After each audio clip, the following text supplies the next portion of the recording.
Rabotai, somebody asked me about money. Alright, so I'm going to tell you something very, very fascinating about money.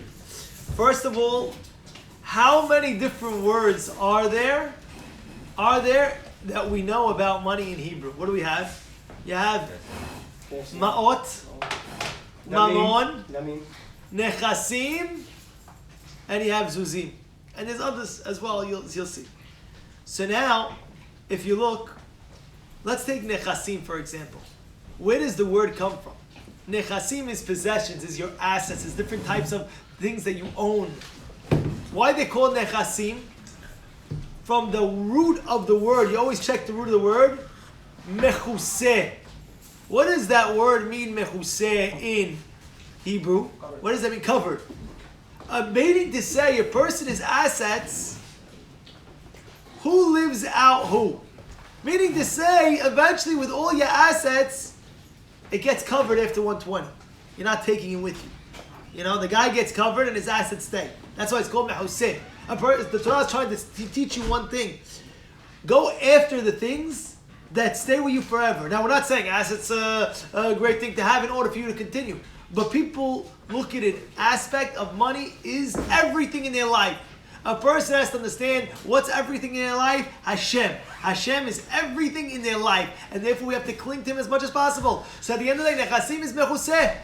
Meaning to say a person focuses only on money, he's ruining his life.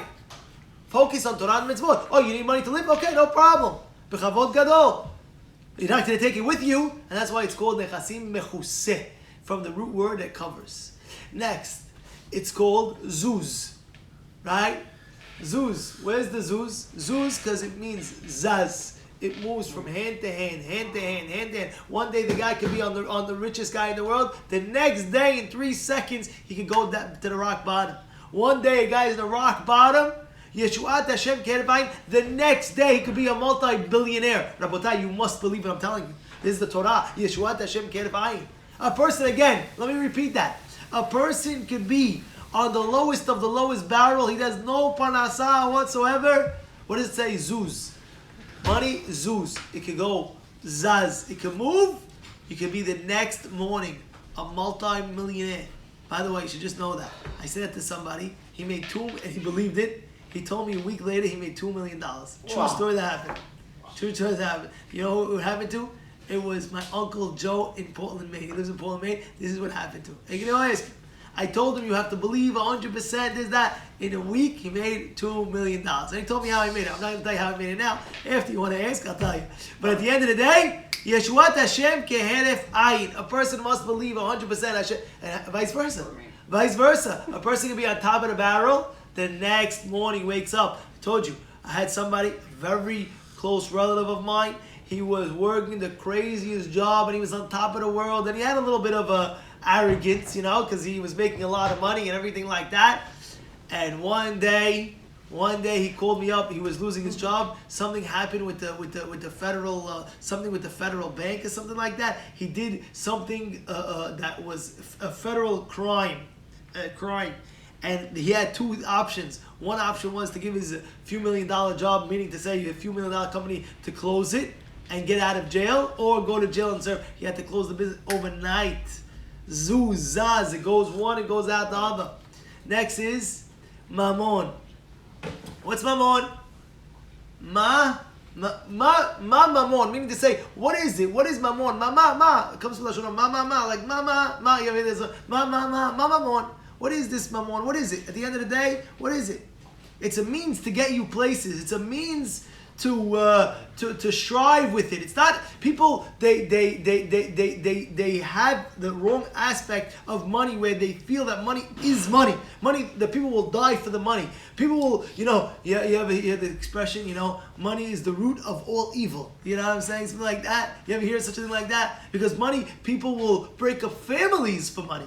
And they miss out the concept. Well, what are you doing? Be careful. We're a family. We're together. We're this. We're that. All of a sudden, the father dies, and all of a sudden, you see every kid fighting over the money. They don't talk to them forever for the whole rest of their lives. And the father's in the grave rolling. What I happen? What I do? What I this? What I that?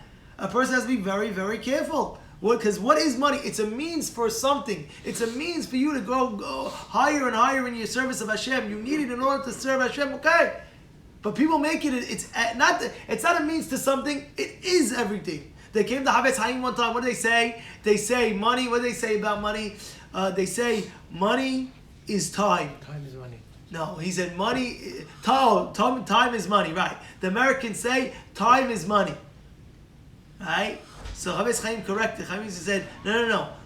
Not money is not time. Time is money. Money is time. Meaning, what is he trying to say? And I'll give you the answer like this. One time, the Havetz Chaim came to his nephew's house and he opened up the door and he did not want to walk on top on his floor.